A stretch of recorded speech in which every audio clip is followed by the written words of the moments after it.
Se passate dalle stanze con vostro figlio o vostra nipote, visitate il museo della SOMSI. Vi troverete degli oggetti che hanno in sé l'anima di quelle persone che li hanno usati. Questa è una cote col codar, che è servita ad affilare la falce per tagliare il fieno.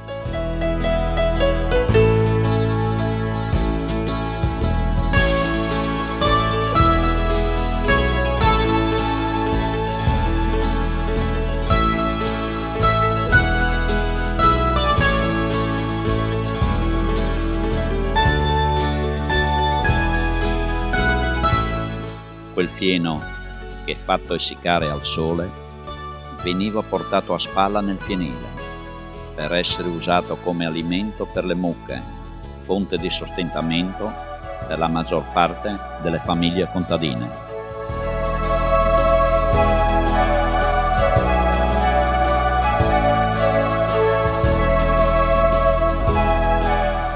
Sai chi si sedeva lì? Ci sedeva e la mucca stava ferma e mi tiravano le margherite. La mungitura a mano si effettuava 2 volte al giorno, all'ore di Molsi.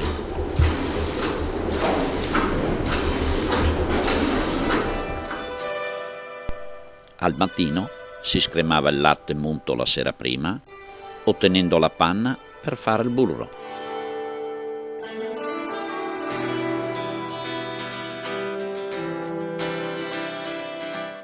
Il latte si versava in un grande paiolo di rame e veniva riscaldato con il fuoco a legna.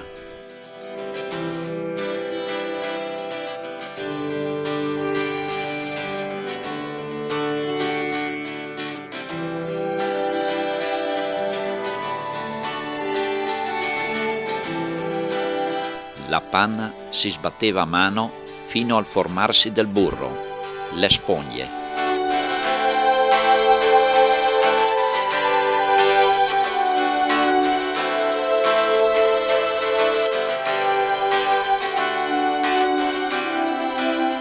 Al latte si aggiungeva il caglio.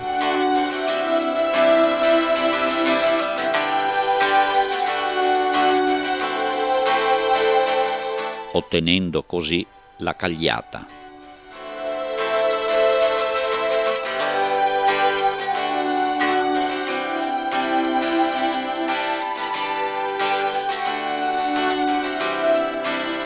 Questa veniva meticolosamente frammentata e riscaldata per portarla al giusto punto di cottura.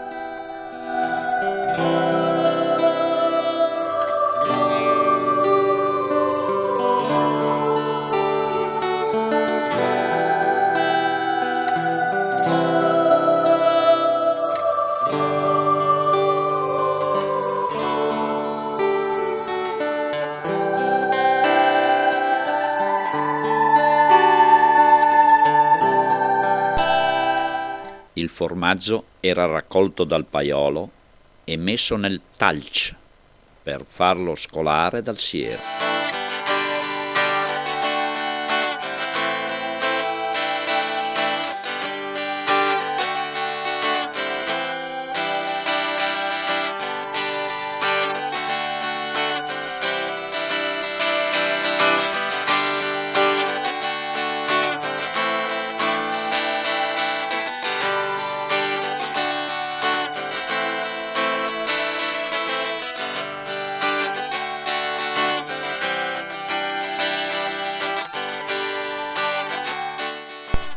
Il siero rimasto veniva nuovamente riscaldato e con l'aggiunta di altro siero acido si otteneva la ricotta.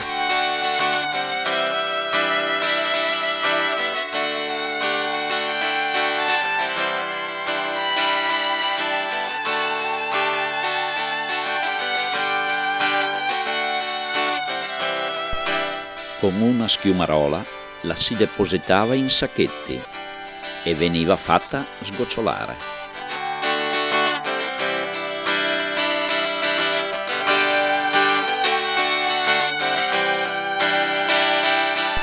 Dopo essere stata pressata, si faceva leggermente affumicare per conservarla più a lungo.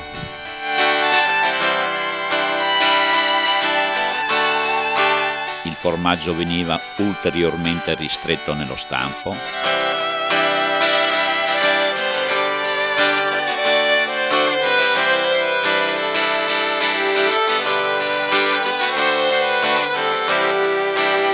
e infine lo si portava in cantina per sararlo e stagionarlo.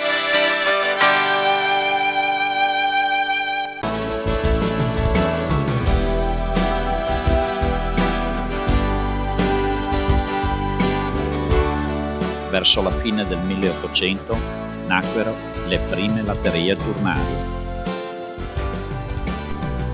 Si portava il latte in latteria con le gamelle. Il casaro ne segnava il peso sul libro del latte.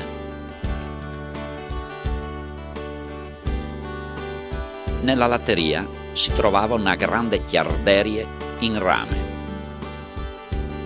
e una più piccola per scaldare l'acqua, una scrematrice, una serie di presse a mano.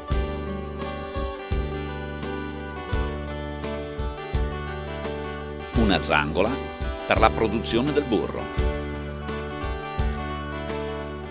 Si iniziava l'alba accendendo il fuoco per scaldare l'acqua. E quando tutti i soci avevano finito di portare il latte, il casaro dava inizio a una sinfonia che veniva eseguita 365 giorni all'anno.